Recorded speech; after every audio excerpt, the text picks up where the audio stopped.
Magandang araw sa inyong lahat.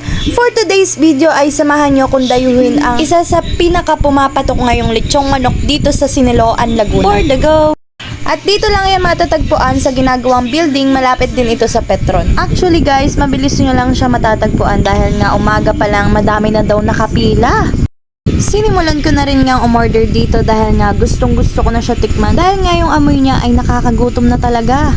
And take note guys, meron din silang FB page at pwede nyo sila i-message para umorder sa kanila. Ayan, at dito ay pinakitaan na tayo ni Kuya Ryan ng pamalakasan na galawan. Ayan. Siyempre, expert daw siya dito eh. At bukod sa magaling mag-serve, ay napakabait din niya talaga. Shoutout sa Kuya Ryan! At oo nga pala, kaya nga pala ako napadayo dito dahil nga nakita ko siya sa Facebook ay napakamura. Sa halagang 270 pesos ay meron ka ng isang buong lechong manok. Ayan, napakasarap na lechong manok. Kaya talagang masasabi kong pangmalakasan talaga to eh. Sa presyo pa lang talaga ay sobrang sulit na. At dito nga ay sinimula na ni Kuyang tadtarin ang aking order na lechong manok. Ayan, super excited ako dito dahil gustong gusto ko na talaga siya tikman. Nakakatakam talaga siya, promise. Ayan, syempre bago po muna ako magsimula kumain itong napakasarap na lechong manok ay magpapasalamat po muna ako sa may-ari po nito na si Ma'am Hershey at si Sir Jorek. Ayan, thank you so much po sa pag-invite sa akin dito.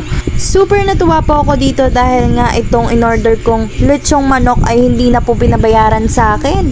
Aba, ay parang makakaulit ako ng punta din eh. Ano? Uy, hindi. Abusado eh. Nakakahiyaman po pero sabi nga nila bawal tanggihan ng grasya. Diga, tama ako.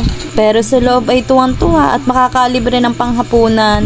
Syempre ho, nung una ako yung nahihiya. Pero nung una lang ho yun. Abay, wag gayon. At ito na nga, pinakahintay kong parte ng bidyong ito, yung pagtikim ng lechong manok. Ayan, napakasarap talaga niya, promise.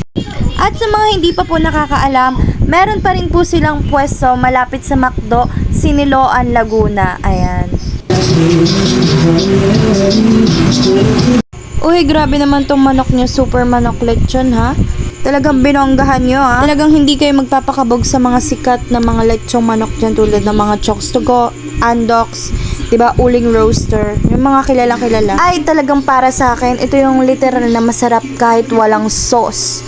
Totoo yun, hindi ako nagbibiro talaga. Napakasarap talaga niya. Juicy siya sa loob at sa labas. At yung lasa niya hanggang loob talaga. Nanunuot sa sarap. Alam mo yung saktong-sakto na talaga yung lasa niya. Ang sarap na talaga. Perfect na talaga para sa akin. Tapos yung toyo nila ay napakasarap din. Di ko alam kung bakit. Di ko alam kung templado ba yun or what. Pero napakasarap talaga, promise. Hindi talaga kayo magsisisi. Sinasabi ko sa inyo. I-try nyo na to.